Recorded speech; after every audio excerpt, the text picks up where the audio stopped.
everyone, it's Anton for Pocketnow. Taylor behind the camera, still here at CES, still looking at the Huawei Ascend Mate2, who went to sleep, and we're going to compare it to another big phone, the competitor, the Samsung Galaxy Note 3. Let's take a look at the differences and the similarities.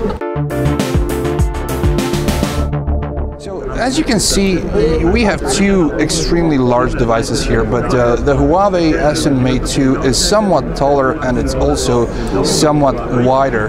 Now, in terms of in-hand feel, because the Huawei is tethered, I couldn't tell which one is heavy, but if you flip them to the side, you can see immediately the differences. That we have the what Samsung used to call the hyperglazing finish, which is slippery, and you can see it collects fingerprints and grease like a champ, and this is the white version of the phone. I haven't seen another version of the phone yet. Maybe there will be a black version. And Samsung is using this faux leather, which I'm not a fan of, but it's not slippery and you cannot see the or feel the grease or the fingerprints. Now, since we're at the back, we're going to compare cameras to cameras. We have a 13 megapixel camera here, 13 on the Huawei 2, Sony sensor being used here, flash, and of course 4G LTE, because this is a Verizon version, as you can see. But in terms of the Huawei, it supports all US carriers and all worldwide modes in terms of compatibility with GSM, CDMA, and all the other ones.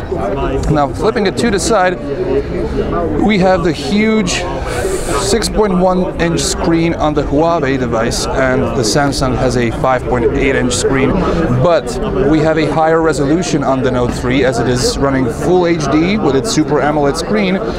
But the Huawei Ascend Mate2 is I just grew in another hand.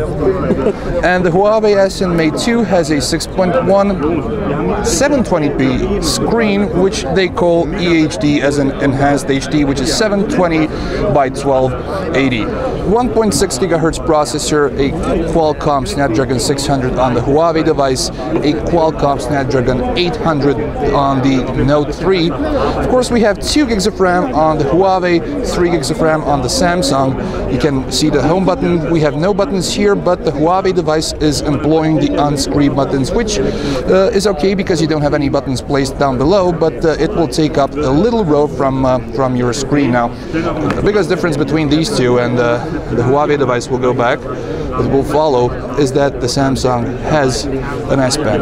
This is something which the Huawei device does not have, though they said that it is relatively easy to use it with one hand. Now, I've got big hands, and this is the 90-degree circle which I can reach to. I cannot hit the help button, the help icon. I cannot even hit that icon there, so it's going to be difficult for you to use this one-handedly.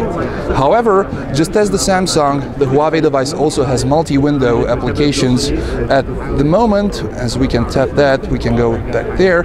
We have only 4 supported. As you can see, we have a calendar, calculator, a notes application, and the SMS application, and it looks like this.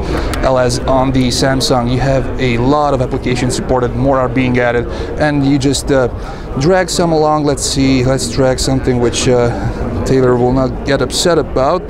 Let's drag YouTube.